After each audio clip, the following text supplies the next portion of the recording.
ملكة العزومات وشبهوها بماجدة زكي وجارة محمود الليثي. بيتها دايما منور وعامر وليها نصيب من اسمها الشيف نور عامر. من مطبخها عملت مشروع أكل ووصلت لشاشات التلفزيون. الأكل الفلاحي لعبتها والحلويات دي حتتها، أما المعجنات سر شهرتها. عملت كيكة الدهب وجالها كرتونة من دبي فيها دهب. طريقتها وبساطتها سبب حب الجمهور لها. ايه حكاية الشيف نور عامر صاحبة قناة نور تشانل وازاي اتشهرت ووصلت لتقديم البرامج؟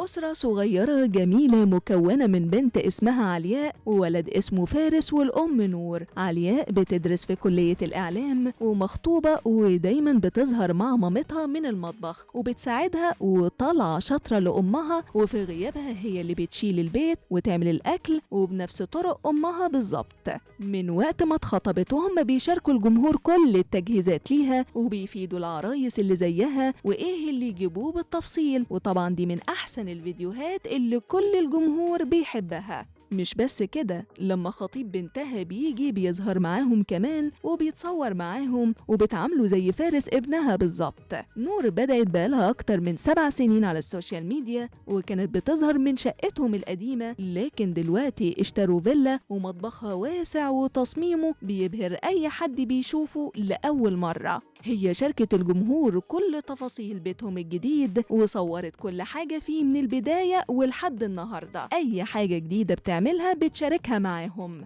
نور شبهوها بالفنانة ماجدة زكي في طلتها وخفة دمها وطلعت جارة محمود وحمادة الليثي. بس الجمهور محتار، هل كانت جارته في البيت القديم ولا لما نقلت بيتها الجديد؟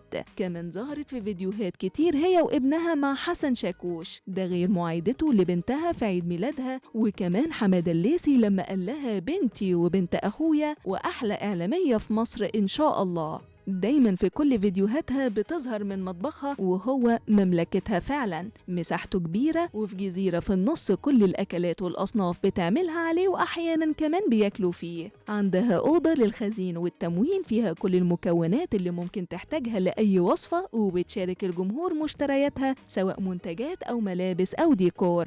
الشيف نور في الأكل الفلاحي محترفة وفي الطواجن هي الأصل وعارفة كل تفاصيله، وفي الحلويات كمان مبهرة وعليها أصناف جديدة كل اللي جربها حلف بيها. كمان المعجنات كمان شاطرة فيها جدا ودايما شغالة على نفسها وبتجرب وتتعلم، وده السر في تألقها بالمستوى ده. أكل بره مش في قاموسها وعندها استعداد تعمل أكل أفخم مطاعم من مطبخها وأرخص كمان، ودايما تقول ليه أجيب دي بكذا لما ممكن أعملها في البيت بكذا، وفعلا بتطلع شكلها أحلى من بره. ملكة التفريزات والتنظيمات، وفي عز أي أزمة لنوع خضار معين أو ما بقاش موجود في السوق هتلاقيه في فريزر نور، ودايما بتعمل النوعية دي من الفيديوهات قبل الأعياد والمناسبات وبيسهل كتير عليها. وفي العزومات محدش قدها، دايما بيتها عامر ومن مطبخها بتعمل أصناف أشكال وألوان. والمفاجأة إن من صنف واحد بتعمل أصناف كتيرة مبهرة